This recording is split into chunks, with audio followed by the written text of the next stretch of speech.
Peanut Butter and Jelly Brains, a zombie culinary tale. Words by Joe McGee, pictures by Charles Santoso. Reginald was not like the other zombies. The other zombies wanted brains for breakfast, lunch, and dinner, but not Reginald. All Reginald wanted was a peanut butter and jelly sandwich. Brains, moaned the zombie horde, shuffling through the streets of Quirkville. Wherever the zombies went, people ran, screaming in fear.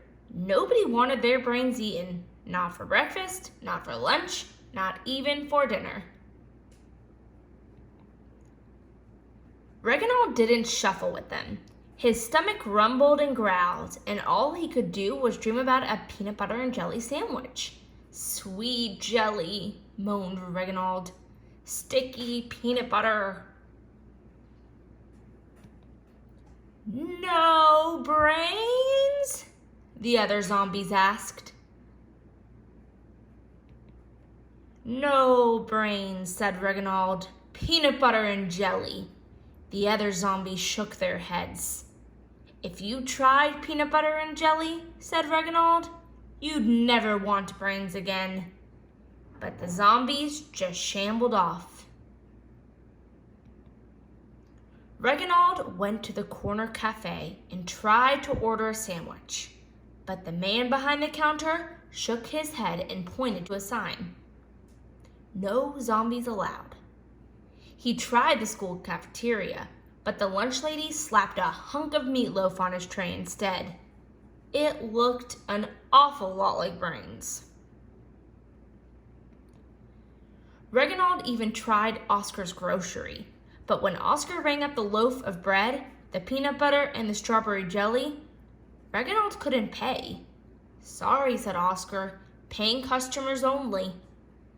Reginald left the store and his groceries behind. Across the street stood little Abigail Zink, the smartest girl in Quirkville. She carried a lunch bag in her hand. Reginald recognized the familiar jelly stain that was seeping through the paper bag. Peanut butter and jelly, he moaned. The zombies' horde shuffled and shambled across the corner. Brains, they moaned, licking their lips at the sight of little Abigail Zink. The townspeople froze in their tracks, including the mayor and his prancing poodle. Suddenly, little Abigail Zink dropped the bag holding her peanut butter and jelly sandwich. Reginald lurched forward and seized it. He raised the jelly-stained bag to his lips. He could practically taste the delicious sticky peanut butter and sweet strawberry jelly. Little Abigail Zink let out a shriek. The mayor's poodle yipped and yapped, and the townspeople all screamed, "Ah!" If the other zombies could just smell the peanut butter, Reginald thought, if they could just taste the sweet jelly. Brains, cried Reginald, holding up the peanut butter and jelly sandwich. Brains, moaned the zombies, reaching for the sandwich. Reginald threw it into the crowd of drooling zombies. When the zombies tore into the peanut butter and jelly sandwich, their eyes lit up. Not brains, they said, licking their lips. Yummy, better than brains.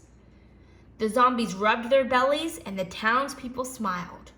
Why, they are just hungry, declared the mayor, and peanut butter and jelly does the trick. Peanut butter and jelly did do the trick. The zombies no longer wanted brains, and the townspeople were no longer afraid of the zombies. Soon, the zombies were a regular part of Quirkville. They collected the garbage, walked dogs, and swept the streets. They were happy to help, and even happier to be paid in peanut butter and jelly sandwiches. But Reginald still wasn't like the other zombies. Because while they were enjoying their peanut butter and jelly sandwiches, Reginald had moved on to pizza. The